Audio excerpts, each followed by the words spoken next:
Well, it's a real pleasure to introduce you to Catherine Arnston. Welcome. Hello, biohacking bestie.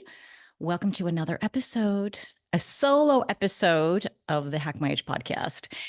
I would love to share with you before we get started on my biggest menopause peeves. I can't wait to get to those. Remind you that today is August 26th, and it is a day that you can jump into the Biohacking Menopause membership group. It's a private membership, and still catch Dr. Indra Barathan. And she is our functional medicine doctor who comes in every month and answer your questions about menopause and hormones and gut health and everything else you need to know. Get a second opinion. It's amazing. She's fabulous.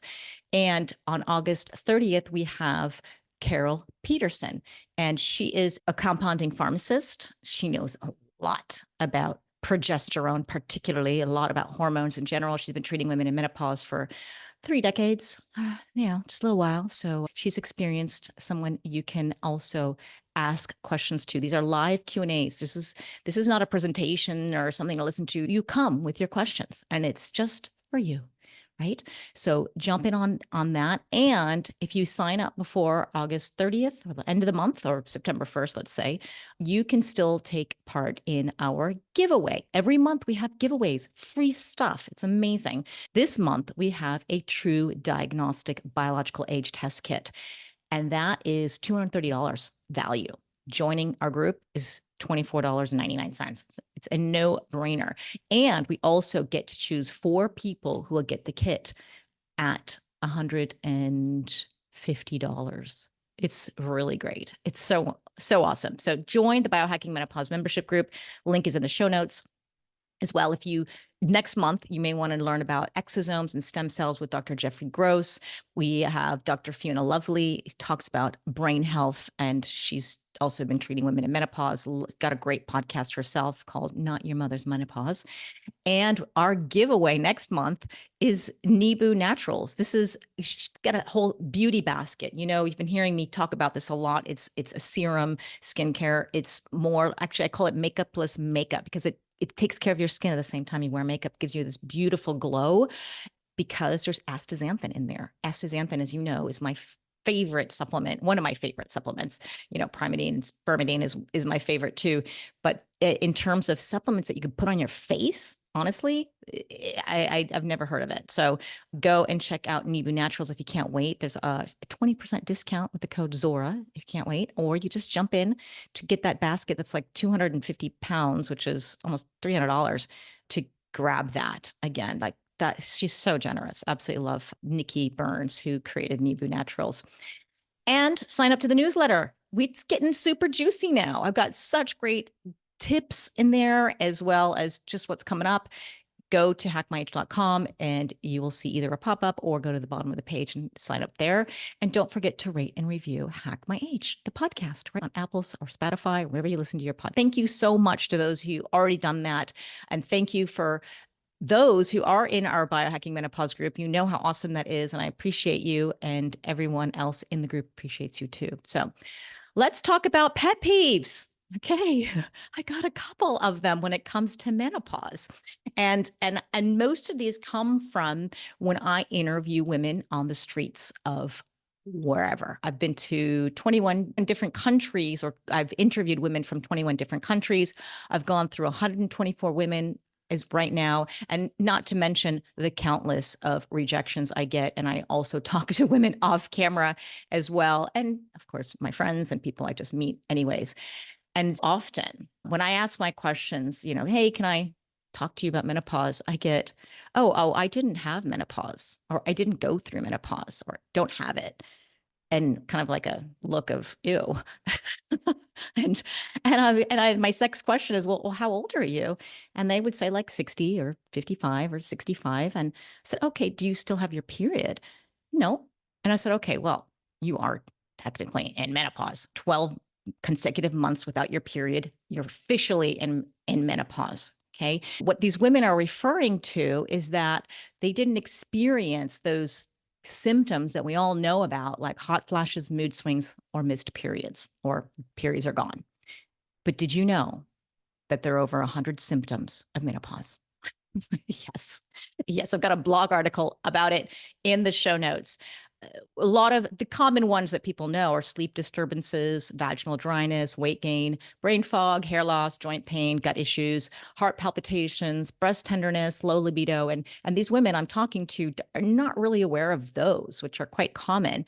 And then there's even lesser known ones as ringing ears and dry eyes and burning tongue and bleeding gums and just stuff you would never imagine related to menopause. If you were to dig in deeper with these women and say, hey, are you having any of these other symptoms? Oh yeah, well, actually, yeah, I stopped sleeping really well several years ago, or yeah, eyes are really itchy, or whatever, they actually are seeing the effects of menopause. Go and check out that article because it is really interesting. But when I meet these women, I'm most concerned about them, about those asymptomatic women, the women who don't feel anything, feel nothing. I had easy peasy. And when I interview them, I let them share their experience. I don't interfere. I don't give my opinion. I don't just let them talk. I find it interesting and fascinating what they tell me. And go to the YouTube, actually, as I think we are also posting the longer versions, because right now if you're totally lost, like what are these reels she's talking about, if you go to my Instagram and my Facebook and my YouTube, you will find 1-minute reels where I talk to women literally off the street in a cafe. I find them somewhere, some of them are friends, and I ask 5 questions about menopause, and then we chop it up into a 1-minute reel. And when I post these reels, and some of them go viral and you get thousands of comments, and I read them, I'm horrified because there's such little information out there and people don't really know what's going on. And there are a lot of women who are suffering and they don't know what's going on, or they'll give some opinion that I may not agree with and I don't think is true, but whatever, that's the way it is. I see a lot of comments saying, if it's a reel where a woman said, oh, I didn't, it hasn't been that bad, it's been okay, or I feel nothing. And I see comments like, oh, she's so lucky. Or I'll have a comment, somebody will say, I'm so lucky, I've never felt anything. And I don't think they're really lucky, to be honest. And it drives me nuts that they're so proud that nothing's happened, which is, it's great for them. But I'm really concerned about them because they are unaware of the silent changes like osteoporosis, cardiovascular disease. These women eventually get fractures and have strokes because out of nowhere, because you don't feel your bones getting brittle. You don't feel a stroke coming on. And if you do, you think, oh, I've just got some kind of a headache or something like that. And these quote unquote silent symptoms are silent because they happen over time. They build up, whether or not you feel anything. And these changes are happening in our bones, leading us to osteoporosis and fractures. This is low bone density because we don't have estrogen, progesterone on board anymore. We have cardiovascular disease risks, this stiffening of the blood vessels. Again, estrogen has a lot to do with this. And loss of estrogen has a lot to do with that. Cognitive decline, we have memory loss, and this is increasing our risk for Alzheimer's disease. And then we have the vaginal health issues like the thinning tissue that can lead to incontinence. Who wants adult diapers? Vaginal prolapse, pain, UTIs, right? This is going towards adult diapers eventually. Okay. When you're in your 50s or 60s, you'd be like, oh, what are you talking about? Yeah, maybe I pee a little bit when I cough or I sneeze, or yeah, not a big deal, but it's silently building up over the time. So we know actually if we get a stroke, we have the risk of dying. Alzheimer's is a wicked disease. And in the end, who wants to be in adult diapers and nursing homes? These are all very serious problems. And they're silent, they creep up on us. And the problem with these women who think that they've escaped menopause is that they are unaware of these changes that continue to build up until they're silent no more. And then they have a hard wake-up call in their 60s and 70s. And it's these women, and they're not getting, I'm worried because they're not getting checks. They're not getting to the doctor. They're not looking at their cardiovascular disease risk. They're not looking at their bone density. And you may go, well, what's wrong with you fracture your bone? Like, what's the big deal? Well, there's studies out there, and there's one really big study that went through Europe and the USA of 122,000 people, and 1 in 3 of them over 50 died within 12 months of having a hip fracture. And then in this cohort, there was some older adults, that means 80 plus, and they had a 5 to 8 times higher risk of dying within the first 3 months of a hip fracture compared to those who didn't have hip fractures. So we don't want hip fractures. Why are they dying? Well, because when you're immobile for such a long time, you are more at risk of getting blood clots, you're losing your muscle, not to mention you get depressed, and then you have all these stress hormones going through you. You may have some complications after surgery, like infections or an embolism. And just being immobile is really not good. Sometimes these patients also have some pre-existing condition, and then that gets even worse.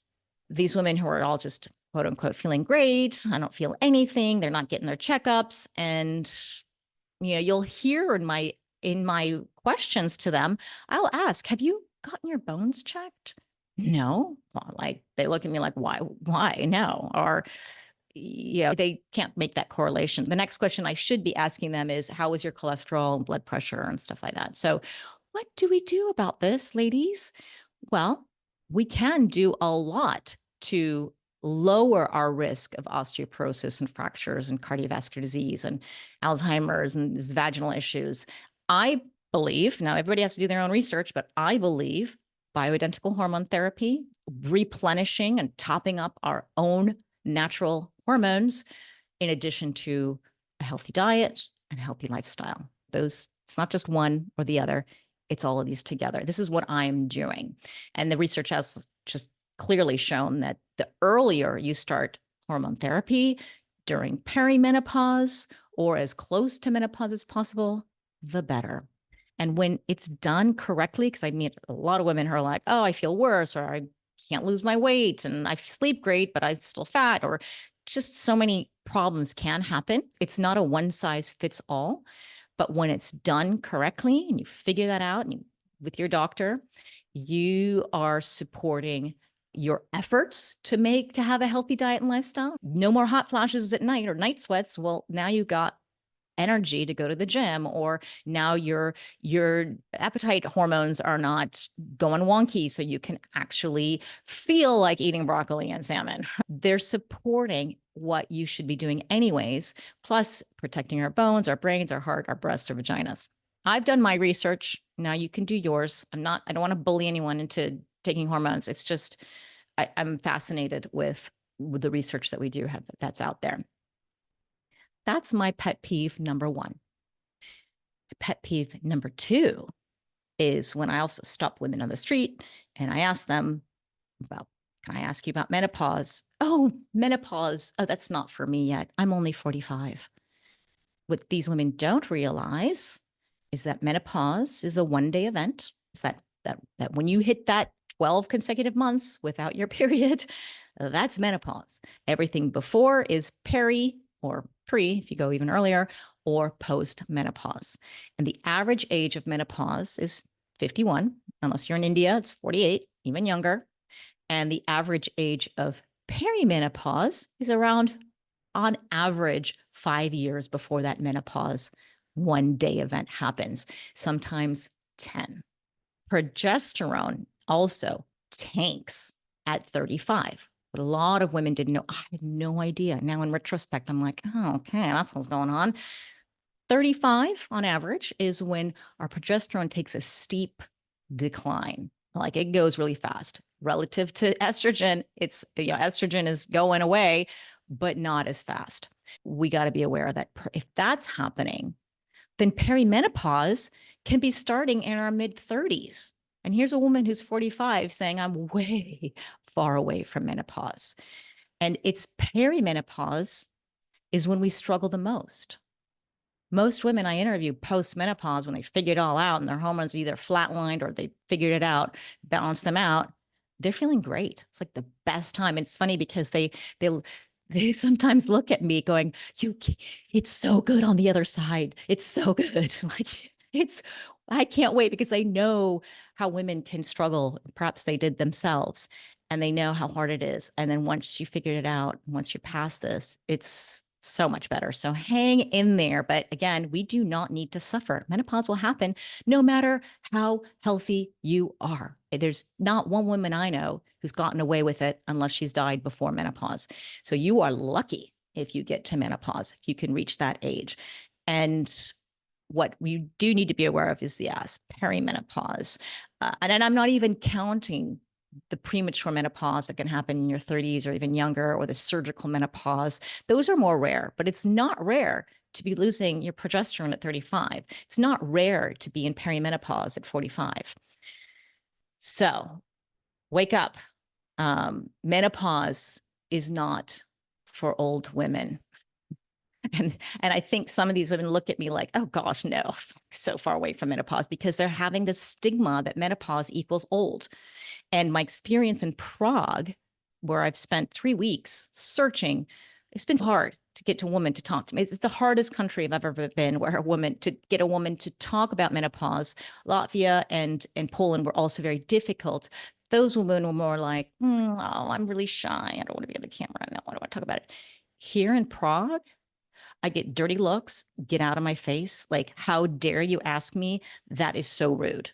And I feel bad, but I didn't know. But there's obviously a big stigma against menopause here. Hopefully I'm changing it. I don't know. So what do? We need to bring awareness. I'm not going to stop. I'm not going to shut up. I've spoken to some of the younger women in their 30s, more or less. I'm like, what's going on? Why are these women, am I offending them? And they just say that it's a cultural thing. And yes, Czech women are very closed, and they don't like talking about these things. And perhaps there is this stigma of older age. But I get several thank yous from the younger women saying, thank you for opening this conversation. I think it'll be easier when I get there. So we want to bring awareness, and we want to normalize this conversation. That's my mission. I don't want to offend people, but I think it'll be worth the efforts for the next generation.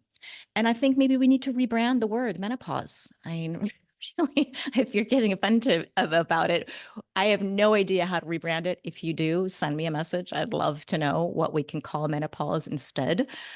And I also think we can look at success stories and show that menopause can be the best time of our lives, that we can go through this looking our best, feeling our best.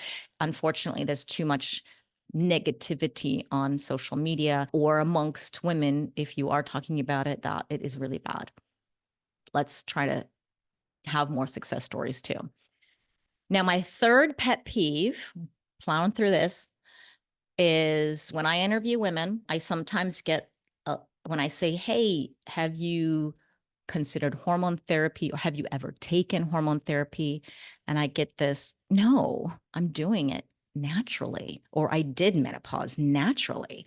Like, it's a badge of honor, and hormones are bad. No hormones. And I do get women who say hormones are bad. Hormones will cause cancer. And I sit there and I record, keeping my mouth shut. It's really hard, but that's their opinion. And unfortunately, that's the way it is. But we're trying to change that. And when I get, it's a pet peeve of mine when they say, oh no, I've done it naturally. Like, why do hormones? One, because I am very pro hormone, but I think it, when these women try to go through this quote unquote naturally without looking into help from their doctor or looking at hormones or doing, many things we can do outside of hormones too. It supports the suffering model. Like, we got to suffer. We got to white knuckle this way. And I got through it, and you're going to get through it too. And it supports the stigma of using hormones. And again, when these women are trying to do this naturally, they're maybe unaware of what's really happening under the hood, those silent changes, and they may not be going to the doctor about it. And I've asked a lot of women, are you going to the doctor? And some say yes, some say no. And the ones when I say yeah, they say yes, they ask what is the doctor recommending? And most of the time it's nothing. We just get through it. And they kind of look at me like, well, what choice do we have? Like totally unaware.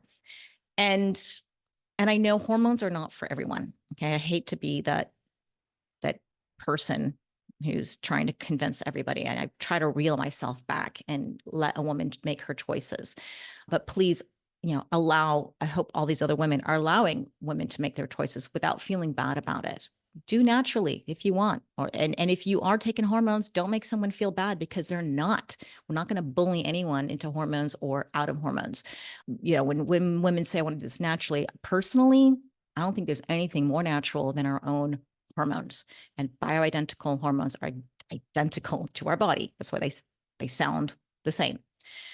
And honestly, I think there's nothing more artificial than giving insulin to a diabetic or open heart surgery to somebody who needs it. I mean, I'm just saying, right? We need sometimes interventions, whether it's natural hormones or medicine or surgery. This is life-saving, and people are living amazing lives with many different methods. Do what you think is best for you, whether that's natural, quote unquote, whatever that means to you, or unnatural, whatever that means to you. I'm not here to bully anyone to do anything. I just want women to please do their homework and research and make the best decision for themselves, especially if you are going to make any decisions on your health with your doctor, make sure it is informed, you are well informed, and that you're given a choice. Shared decision making is the key word. So thank you for listening in. This was a short one. Let me know what you think of these very short solo episodes, and I will make more. What do you want to hear about? What would you like me to share? I do Q&As as well. So I sometimes gather some of your questions. Send me a question. I'll take a little deeper dive on answering that, because it's always hard to answer that on social media. And if you haven't found me on Facebook, Instagram, or TikTok, or LinkedIn, YouTube, we'll go check it out, because Hack My Age is everywhere there. So thank you so much for listening, and I will see you next Monday.